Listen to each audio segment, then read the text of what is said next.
saludamos a Ismael Quintana, constitucionalista. Está listo en la plataforma Zoom. Ismael, qué gusto saludarlo. ¿Cómo le va? Bienvenido. Hola Jorge, buenas noches. Un abrazo para usted y por supuesto para todos quienes están ahí en cabina. Alberto, todos. Un abrazo por ustedes y para la audiencia de I99. Igualmente, a las leyes de solidaridad nacional y de integridad pública como que les han empezado a llover demandas de inconstitucionalidad desde diversos frentes. En algunos casos los servidores públicos, en otros la UNE. También hoy la Revolución Ciudadana ha dicho que no descarta hacer lo propio porque en más de un articulado, dicen ellos, se están vulnerando, conculcando derechos fundamentales. Vamos por el lado del sistema judicial, que es lo suyo, Ismael. En la práctica, ¿hay algún avance en estas leyes? Concentrémonos en la ley de integridad pública, porque allí, por ejemplo, se aumenta la pena en el caso de prevaricato contra los jueces o funcionarios judiciales involucrados en obrar contra ley expresa. Para que la gente nos entienda, suelte a peligrosos delincuentes, se eleva la pena que hoy llega hasta 5 años a 10 y hasta 13 si es que aflojan a los cabecillas o en el marco de un conflicto armado interno. ¿Eso es un avance, le pregunto a usted, o es mucho más grueso este asunto? Bueno, a mí no me gusta jugar al todólogo como suelen hacer otros colegas y no me gusta invadir el ámbito de experticia de quienes sí dominan el derecho penal. Pero cada vez que yo escucho de los colegas penalistas los cuestionamientos a las reformas penales que en Ecuador se hacen cada 3 segundos, además, y esta mal armada ley de integridad pública no es la excepción, lamentablemente a un buen proyecto de ley que en un inicio presenta el presidente Noboa, este grupo de inexpertos que fungen de asambleístas de la bancada oficialista se encargó de abonarle una cantidad de vicios de inconstitucionalidad que hacen que esta norma probablemente sea expulsada del ordenamiento jurídico en instancia de la Corte Constitucional. Las reformas al Código Orgánico Integral Penal y otras que digamos, anexan o se agregan a la ley de integridad pública que en un principio topaba temas solamente de reformas al Sistema Nacional de Contratación Pública sin doble debate, violando el principio de unidad de materia, agregando articulado, violándose el artículo 62 de la Ley Orgánica de la Función Legislativa, es decir, ni siquiera se respetó que debía suspenderse el debate para que las propuestas de agregado de artículos y normas vuelvan a la comisión que estaba tratando este tema. Son, digamos, vicios de inconstitucionalidad formal que yo le diría de cajón. Y eso pasa con estas reformas al COIP. Ahora, los penalistas han cuestionado una cosa que ya no es novedosa en Ecuador, porque en Ecuador los políticos que están principalmente en la Asamblea Nacional creen que a punta de modificaciones al Código Orgánico Integral Penal y en general a la legislación penal, incrementando penas o que la tipificación de nuevas conductas delictivas va a hacer inexorablemente que el índice de criminalidad, que la ola de inseguridad que nos azota como país vaya a descender. Y eso lo explican los expertos no solo en derecho penal, sino los criminólogos propiamente, que está demostrado que eso no ocurre, porque cuando un gatillero sale a la calle y empuña un arma para robar el celular a una persona, ese delincuente no comete el delito abriendo el Código Orgánico Integral Penal. Es decir, no es que aquí se extorsiona, se asesina, se viola o se comete cualquier delito abriendo el Código Integral Penal y revisando a cuánto está la pena por cada una de esas conductas criminales. Cometen el delito sin importar aquello. Entonces el problema no pasa, o más bien dicho, la solución a este problema, querido Jorge, no pasa, desde mi punto de vista, por la sola tipificación de nuevas conductas penales o por el aumento de las penas. Porque eso ya ha ocurrido en el Ecuador. Es decir, ¿desde qué año está vigente el COIP? 2014. Y desde el 2014 esa norma ha sufrido un sinnúmero de modificaciones, todas cada vez agregando delitos al catálogo original y además incrementando las penas. Y resulta que Ecuador es el país más violento de América Latina, no sé si superado solamente por Venezuela o si ya le hemos superado al país al que tanto no hemos querido parecernos. con ciudades y provincias que son consideradas a nivel mundial de las más peligrosas y a las cuales los gobiernos de varios países recomiendan ni siquiera venir. Entonces está comprobado que eso no va a resolver Ok. el problema de la inseguridad. Usted tiene otros problemas transversales que afectan o que abonan a la inseguridad. Desde mi punto de vista, el tema de la crisis en la función judicial. Evidentemente usted tiene jueces que están entregados, ya sea por presiones, amenazas o sea porque venden sus decisiones a los grupos de delincuencia organizada y de eso no se ha hecho nada. Apenas con esta ley de integridad pública se agrega una norma en el Código de la Función Judicial para que el presidente de la Judicatura, que en su momento defendió a narcotraficantes, hay que decirlo también, sea quien pueda definir si a la función judicial se le incluye en una especie de emergencia para agregar jueces o nombrarlos sin concurso, para votar jueces y fiscales a dedo, sin proceso evaluatorio, y se cree que de esa manera, al buen tuntún, los problemas de la función judicial y de la inseguridad del país se van a resolver. Y creo que esta Ismael, ley de integridad pública, salvo el caso de contratación pública, está muy lejos de resolver este predicamento, Jorge. Ismael, solamente para concluir esa parte del sistema judicial y continúe Sebastián. La disposición que se modifica en esta ley de integridad pública en el acápite de las sanciones administrativas sobre el prevaricato. Acuérdese que hasta la fecha, antes de la aprobación de esta ley de integridad pública, se señalaba que por 6 meses no estaba habilitado ese ex juez que en su momento haya cumplido una sentencia condenatoria por prevaricato o lo propio un abogado, porque está el criterio de prevaricato para el caso de los abogados. Lo nuevo en esta ley, la de integridad pública, es que se suman a los fiscales, ¿no? Entonces, esta, digamos, amonestación que estaba vigente hasta 6 meses para que usted no pueda litigar ni pisar una corte, que se extienda a una sanción de por vida, es decir, sine die, permanente, eso no es un avance. No creo, Jorge, porque desde las reformas, me parece que del año 2021 o 22 al Código Integral Penal, se agregó un tipo penal en el cual, por ejemplo, los abogados que prestemos consejo o asesoría para el cometimiento de delitos o para los grupos de delincuencia organizada, ya estábamos, digamos, éramos sujetos pasivos del cometimiento de esta conducta criminal y nos podían procesar y, de ser el caso, imponer una pena privativa de libertad. Claro, lo novedoso es que ahora se prohíbe de por vida el ejercicio de la profesión. Y ya veremos, mis queridos amigos, si ese tipo de sanciones excesivas, a mi juicio desproporcionadas, pasan un test de proporcionalidad en manos de la Corte Constitucional. A mí me parece que ese tipo de sanciones son excesivas. Me parece que la solución no está en prohibir al abogado ejercer la profesión o al juez ejercer la profesión, sino precisamente en que la función judicial cuente con buenos elementos, que al día de hoy, en una gran cantidad de jueces, fiscales y defensores públicos, no los tiene. De tal manera que yo creo que esa es una de las normas que se va a caer en la Corte Constitucional y creo que, insisto, no agrega nada nuevo. Vuelvo a insistir, Jorge, la idea de que usted preste consejo o asesoría malhadada, ¿no? No estamos hablando del abogado que honestamente presta sus servicios a un cliente y que de algún modo en un proceso penal trata de hacer el mejor trabajo posible frente a una situación muy compleja, que es un proceso penal,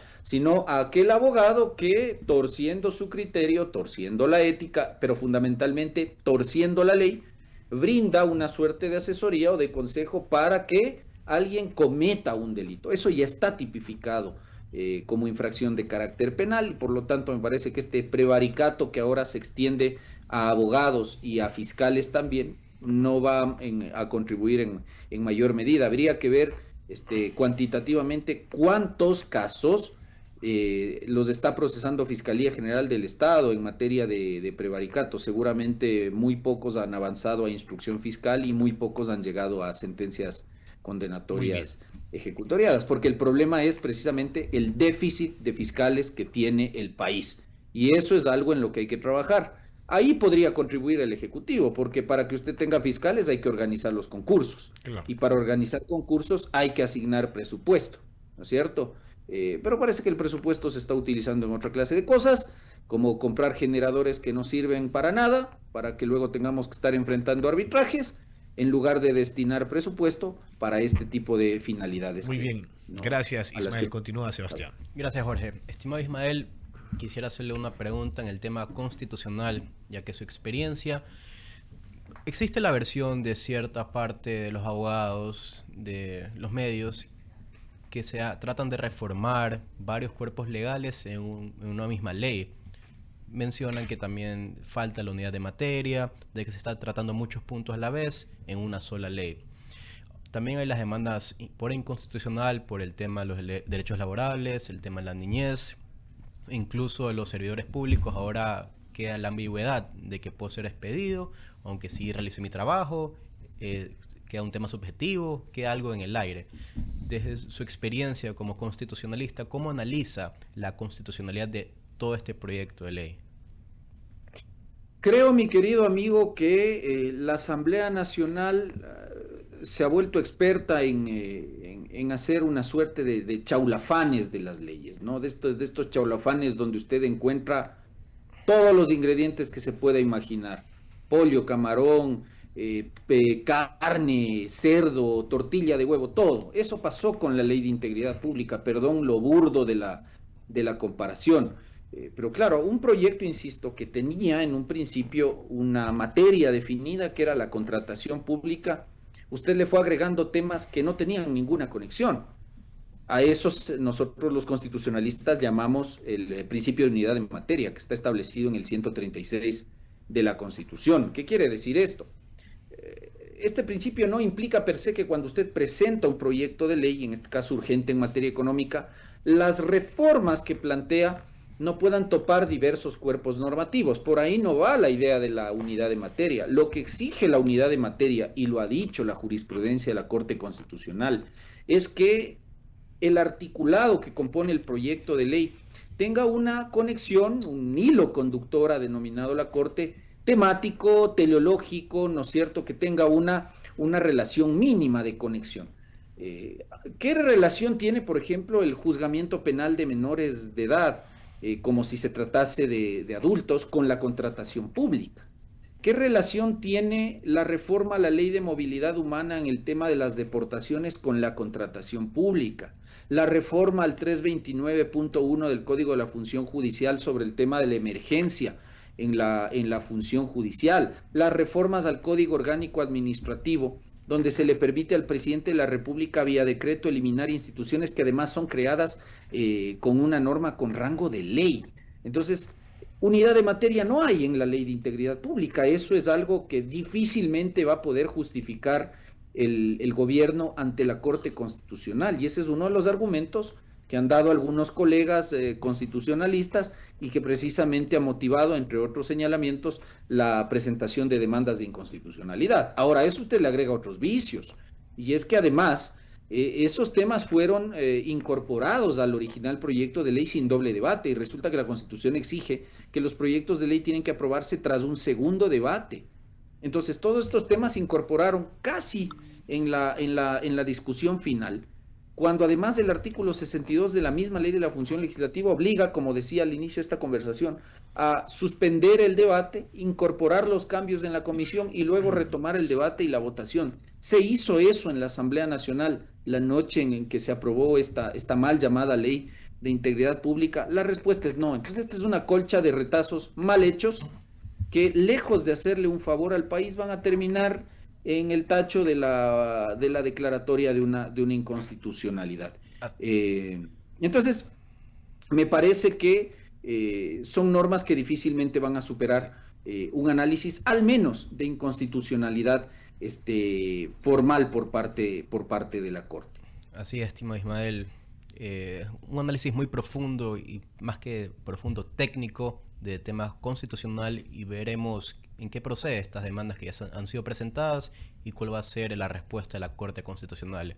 Ahora le doy la paso para la entrevista a Leonidas Castro. Gracias, Sebastián. Doctor, un gusto, ¿cómo está? Buenas noches.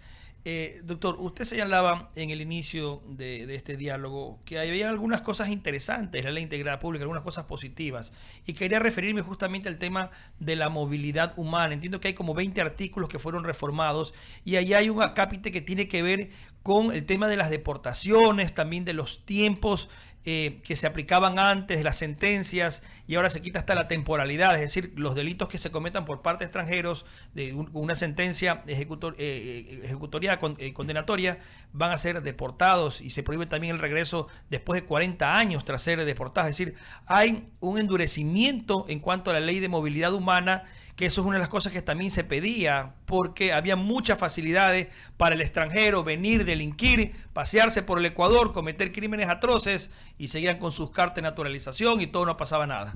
¿Cómo lo analiza usted, doctor Quintana? Querido Leonidas, primero buenas noches, un abrazo también para usted. Luego, vuelvo al tema que conversaba hace un momento con su colega de panel. Mismo vicio de inconstitucionalidad que el resto de retazos que se agregaron de última hora solo porque a un legislador que a mí en lo personal me ha decepcionado, se le ocurrió que se debía agregar esto. Voy a empezar señalando, Leonidas, que yo conceptualmente estoy a favor de que el Estado endurezca sus leyes migratorias para efectos de, si corresponde, deportar a quienes acá entran, primero de modo ilegal y segundo, aunque sea de modo legal, a cometer delitos. Esa gente tiene que ser deportada. Y creo que el correísmo a través de la Constitución 2008 nos vendió esta falsa idea de la ciudadanía universal, que a pretexto de aquello derivó en la aprobación de esta ley de movilidad humana, en la cual se flexibilizó totalmente un régimen migratorio que teníamos con la antigua ley de extranjería y de migración, que era bastante duro. Es decir, Ecuador era muy exigente al momento de la obtención, por ejemplo, de una visa de cualquier categoría para poder ingresar acá al país. La ley de movilidad humana flexibiliza eso y hace que hoy el Ecuador tenga un gran problema, por ejemplo, con ciudadanos, no voy a hablar de nacionalidades porque eso luego trae inconvenientes, pero en general de extranjeros que han venido acá a dedicarse a hacer lo que hemos visto en los noticieros. ¿Estoy a favor de las deportaciones en estos casos? Absolutamente, habría que estar loco para no apoyar que el Estado endurezca sus medidas migratorias para efectos de expulsar a esta gente, a estos malos elementos, que además ni siquiera pertenecen al país, de nuestro territorio nacional. El problema, querido Leonidas, es que se lo ha hecho mal. Primero, vuelvo al tema de la unidad de materia. ¿Qué relación tiene la deportación de delincuentes extranjeros con la contratación pública? Ninguna. Y luego, este es el tema que se agrega al filo de la aprobación con las reformas al Código Monetario y Financiero, el tema de las cooperativas. Se lo agrega al borde de la moción de aprobación del proyecto de ley sin primer debate. Es más, sin segundo debate también.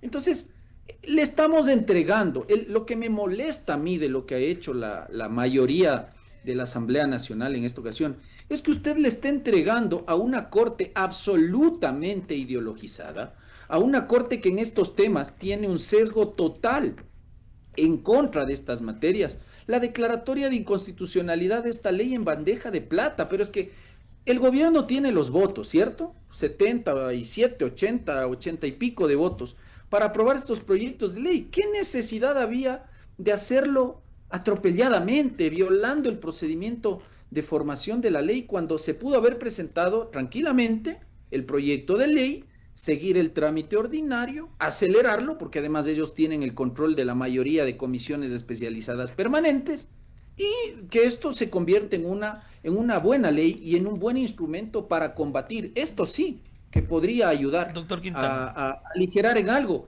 la carga de la inseguridad. Pero usted le está dando a la Corte las razones suficientes para expulsar esta norma, porque además recuerde usted, Leonidas, perdón, con esto concluyo, que en el 2000, creo que fue en el 2020, cuando María Paula Romo era la ministra de Gobierno del entonces presidente Lenín Moreno. Y María Paula Romo en ese momento expide un acuerdo ministerial precisamente para endurecer algunas medidas de carácter migratorio, por ejemplo, requerir el certificado de antecedentes penales para ciudadanos venezolanos que estaban ingresando irregularmente. ¿Sabe cuánto se demoró la Corte Constitucional en suspender provisionalmente ese acuerdo ministerial? Es decir, en impedir que el gobierno endurezca sus medidas migratorias. Puchica, 15 días. Entonces, perdón, hay que saber quién está en la corte para efectos de lanzarse este tipo de leyes sin cumplir al menos los estándares formales mínimos que se requieren en el texto constitucional. Doctor Quintana, brevemente, solamente para darle paso ahorita a Alberto Quintana, ¿cuánto podría tardarse la Corte en resolver estos amparos? ¿Podrían ser también un poco rápidos o podría demorarse mucho tiempo? Depende si esto está en la agenda ideológica de la Corte Constitucional, ¿no? Cuando son temas que no son del agrado de la Corte, como por ejemplo temas empresariales, petroleros, mineros, de los trabajadores y tributos, esos temas, puchica, mi querido Leonidas, demoran 5, 6, 7, hasta 10 años han demorado. Cuando es aborto, cuando es matrimonio homosexual, cuando es el caso de la Mona Estrellita, cuando es del tema del río Machángara, eso se resuelve en 15 segundos. Lamentablemente yo no sé si esto está en la órbita de la Corte Constitucional. Sin duda alguna hay temas ahí muy sensibles. Juzgamiento penal de menores, me atrevería a decir que la Corte va a bajarse ese paquete de reformas. El tema de la ley de movilidad humana es un asunto en el que la Corte sin lugar a dudas se va a bajar la reforma a la ley de movilidad humana, entre otros temas que se han incluido, tanto en esta ley como en la ley de solidaridad. Alberto Quintana, doctor, en la parte final. Gracias, doctor. Ya usted me hizo abrir el apetito, pues parecía que era un menú, pues, porque en verdad es una chanfaña, un chaulafán, ¿no? Y es penoso, ojo, ya en la parte súper que sería, doctor, qué gusto poderlo saludar, como siempre. Es penoso que se pierda una opción histórica, ¿no? Porque nosotros amanecemos acá diciendo el Ecuador no tiene tiempo que perder, ¿no? En esta lucha que tenemos, Estado y sociedad contra el crimen organizado transnacional, contra distintos retos, porque debemos de lograr pues las vías de desarrollo, ¿no? Poder brindarle a la mayoría de nuestros compatriotas también esas opciones, esas oportunidades. Y digo, no hay tiempo para perderlo, pero yo me levanto todos los días también a partir de la vigencia de esta ley diciendo, bueno, ¿qué es lo que se quiso hacer? Porque usted ha mencionado varios aspectos importantes y de pronto yo creo que hay que dejar asentado, porque después de escucharlo veo que usted se inclina a favor de muchos de los postulados. Es la vía, es la forma. Y claro, incluso en este tema, porque ya salen por ahí malos representantes de los servidores públicos. Aquí hay que ser claros y categóricos. Hay gente que es buena solamente hasta que le dan el nombramiento, ¿no? Porque ya a partir de que ya tiene el puesto fijo en el sector público, se vuelve pues el perezoso, el cómodo, que simplemente está esperando pues el fin de mes que le depositen su sueldito, ¿no? Entonces sí hay que hacer revisión en aquello, en el tema de esta ley de movilidad humana, porque usted ha apuntado algo importantísimo. Solamente vale darse la vuelta por los centros comerciales, y lo digo por lo que nos corresponde acá en la ciudad de Guayaquil, en los distintos moles, para ver cómo muchos extranjeros que operan evidentemente con la criminalidad, hacen de los centros comerciales oficinas a diario. Y la pregunta es, ¿qué rayos hace toda esa gente que está desde hace tiempo, desde que se inventaron pues la novelería esta de la ciudadanía universal, ¿no? Porque esa es una alcahuetería. Muchos andarán también con esos salvoconductos de refugiados, etcétera, etcétera. Entonces hay muchas cosas por revisar, por cambiar, para poder tener todas estas herramientas. Y la pregunta que uno se hace, ¿qué es lo que se hizo de parte del Ejecutivo al enviar, al permitir que la mayoría legislativa también pues haga atropelladamente todos estos cambios, estos agregados, etcétera, etcétera? Y la pregunta también, doctor, es ¿a dónde nos va a llevar esto? Porque ya vemos, usted ha dicho también, ¿no? La postura de la Corte Constitucional está clarísima. Entonces, más que terminamos perdiendo el tiempo y terminamos enfrascados en un verdadero enfrentamiento que no abona en nada positivo. Yo creo que en vez de ganar tiempo lo estamos perdiendo, haciendo mal el trabajo en el legislativo. Y creo que estamos pasando de un extremo al otro, porque recuerde usted que, claro, en el periodo que terminó el anterior 14 de mayo, donde el gobierno no tenía una mayoría parlamentaria, donde la oposición era mayoría, liderada por los señores del correísmo, todos los proyectos que aprobaba la Asamblea Nacional eran malos. Y empezamos a ver, hay otras consideraciones que hacer también, por supuesto la enmienda constitucional que modificó el quórum para tramitar las objeciones presidenciales, entre otras cosas, pero en esta parte usted ve que en ese periodo de gobierno al presidente de la República le parecían malísimas todas las leyes que venían aprobadas de la Asamblea y empezó a darse el fenómeno de haber vetado todos los proyectos de ley. Es más, eran objeciones totales. Ahora nos hemos ido al otro extremo, donde al presidente le parece que todo lo que sale de este chifa llamado Asamblea Nacional está perfecto. Entonces no hay nada que hacer.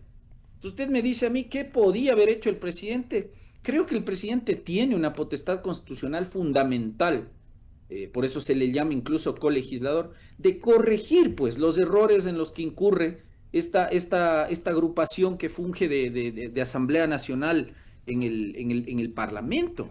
Entonces, parece que este apresuramiento está llevando aquí a cometer atropellos a la Constitución, insisto, a entregarle a la Corte los elementos necesarios para que se baje estas leyes a través de sentencias de inconstitucionalidad, cuando yo creo que el presidente tenía una herramienta poderosa para corregir los problemas que generaron la ley de solidaridad, la misma ley de inteligencia, que no ha sido urgente en materia económica, pero que tiene también problemas de constitucionalidad, y ni se diga esta colcha de retazos llamada ley de integridad pública, porque el presidente presenta originalmente la propuesta solamente enfocada en el tema contratación pública, y esa muy buena propuesta, que es la parte rescatable de esta ley, termina siendo desdibujada en un debate parlamentario muy pobre. Entonces, creo que se pudo haber prevenido esta marea de inconstitucionalidades que se provocan con la aprobación de esta ley, con la objeción presidencial. No se lo ha hecho.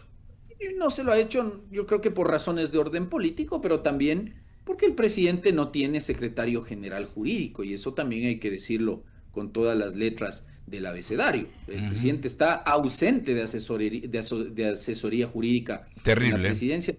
Señor Olsen está ausente de asesoría jurídica en la Asamblea. Perdón, es una vergüenza que usted tenga que ver al presidente de la Asamblea, que la asesora le tenga que estar diciendo o susurrando al oído, por favor, señor secretario, tome votación. Son cosas elementales que un presidente de Asamblea debe conocer. Claro, ¿no? Oiga, y ahí yo siempre he hecho incluso una observación, ¿no? Algo que debe de corregirse a nivel parlamentario. Porque, o sea, seguimos destinando, ¿no? Es que cada legislador tiene, pues, la facultad de tener el asesor. Cuando yo digo deberían de tener prominentes jurisconsultos, conocedores de la materia constitucional, de los temas, de los procedimientos parlamentarios, para que asesoren al bloque, pero es al bloque. Cada quien, pues, va llevando... Perdón que le interrumpa, pero hace un mes salía un reportaje de algún diario digital donde hacían una investigación de quiénes conforman los cuerpos asesores en los despachos de los asambleístas de gobierno. No me acuerdo qué medio digital sacó eso. Entonces resulta que el hermano del asambleísta Pepito Pérez resulta ser asesor del asambleísta ni sé cuánto, cuya esposa a su vez es asambleísta alterna del ni sé cuánto, cuyo hijo, primo, sobrino es el asesor del presidente de la Asamblea Nacional. Es decir, de esa manera se está manejando. ¿Cómo se ha manejado históricamente? Siempre. O sea, no ha cambiado absolutamente nada. Efectivamente. Entonces, esto, perdón, lo digo con mucha decepción, pero esto de Nuevo Ecuador no tiene absolutamente nada. Pero es que esto que está pasando ahora con la ley de integridad pública, con el hecho de haberse bajado la terna que ya se envió, por ejemplo, de la Asamblea Nacional hacia el Consejo de Participación Ciudadana para nombrar al representante de la legislatura en el Consejo de la Judicatura, pero si son violaciones a la ley que las alertábamos en las épocas del correísmo.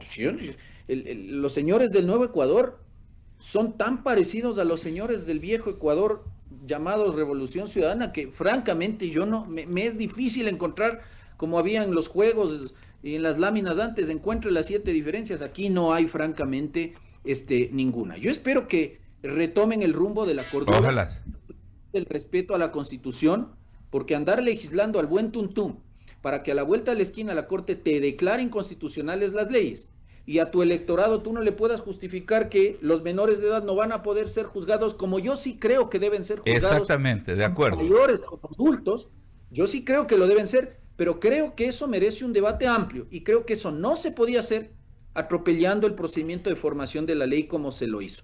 Que debe haber endurecimiento de medidas migratorias, Correcto, lo debe haber. de acuerdo. Que debemos revisar el Código Integral Penal, lo debemos hacer, pero hagámoslo con calma, hagámoslo con prudencia, hagámoslo sabiendo que tenemos los votos, pero que también tenemos un ordenamiento jurídico que respetar. Y sin perder de vista también que la esencia de este proyecto de ley en su momento de integridad pública estaba dirigido a eso, ¿no? A cambiar las reglas en lo que tiene que ver con la contratación pública, donde está el robo.